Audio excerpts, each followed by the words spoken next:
हमारे देश की आजादी में 1857 से लेकर के स्वतंत्र संग्राम का कोई भी दशक उठा लीजिए, हिंदुस्तान का कोई भी भूभाग उठा लीजिए, मेरे देश की आजादी की लड़ाई में मेरे देश के आदिवासियों का योगदान स्वर्णिम पुष्प से भरा पड़ा हुआ है।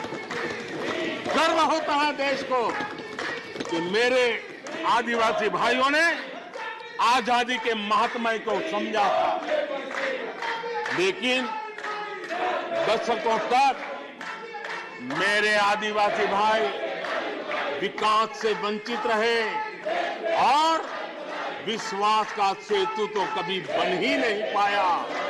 आशंकाओं से भरी हुई व्यवस्था बनी और उन नौजवानों के मन में बार बार सरकारों के लिए सवाल उठते चले गए, लेकिन उन्होंने सही नीयत से काम किया होता, नेक नीयत से काम किया होता, आदिवासियों के कल्याण के प्रति समर्पण भाव से काम किया होता, तो आज 21वीं सदी के तीसरे दशक में मुझे इतनी मेहनत नहीं करनी पड़ती, लेकिन उन्होंने नहीं किया। अटल बिहारी वाजपेयी की सरकार थी, पहली बार इस देश में आदिवासियों के विकास के लिए अलग मंत्रालय बना, पहली बार आदिवासियों के कल्याण के लिए, भलाई के लिए, विकास के लिए अलग बजट की व्यवस्था हुई। आदरणीय सभापति जी, हमने 110 जिलों को आकांक्षी जिलों के रूप में आइडेंटिफाई किया, जो विकास में पीछे रह गए, सामाजिक न्याय जैसे महत्व का है, एवं भौगोलिक रूप से भी जो पीछे रह गए हैं उनको न्याय दिलाना उतना ही आवश्यक होता है।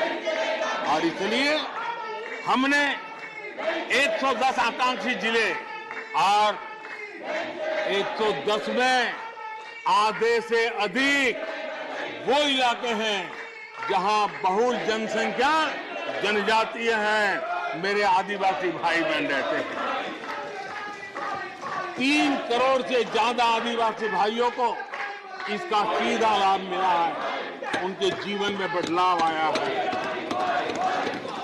इन क्षेत्रों में शिक्षा, स्वास्थ्य, इंफ्रास्ट्रक्चर, इसमें अभूतपूर्व सुधार हुआ है, क्योंकि हमने 110 जिलों पर विशेष फोकस किया है, उनका रेगुलर मॉनिटरिंग कर रहे हैं।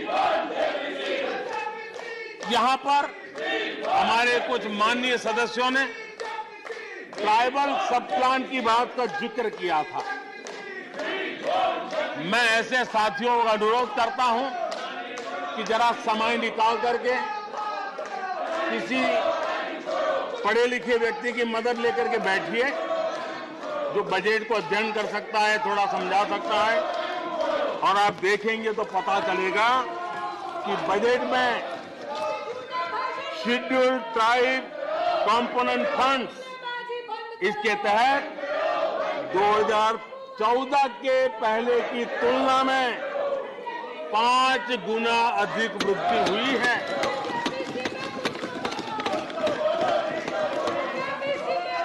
आदरणीय सभापति जी, 2014 के पहले जब उनकी सरकार थी, तब एलोकेशन 20-25 हजार करोड़ रुपए के आसपास रहता था। बहुत पुरानी बात नहीं है, सिर्फ 20-25 हजार करोड़ रुपए। आज यहां आकर के गीत गा रहे हैं। हमने आकर के इस वर्ष 1,20,000 करोड़ का प्रावधान किया। हमने बीते 9 वर्षों में हमारे आदिवासी, हमारे जनजातीय भाई बहनों के उज्जवल भविष्य के लिए और बच्चों के उज्जवल भविष्य के लिए 500 नए एकलव्य मॉडल स्कूल स्वीकृत किए हैं, और ये 4 गुना ज्यादा बढ़ोतरी है। इतना ही नहीं, स्कूलों में टीचर, स्टाफ इस बार हमने 38,000 नए लोगों के रिक्रूटमेंट का, हमने भर्ती का इस बजट में प्रावधान किया।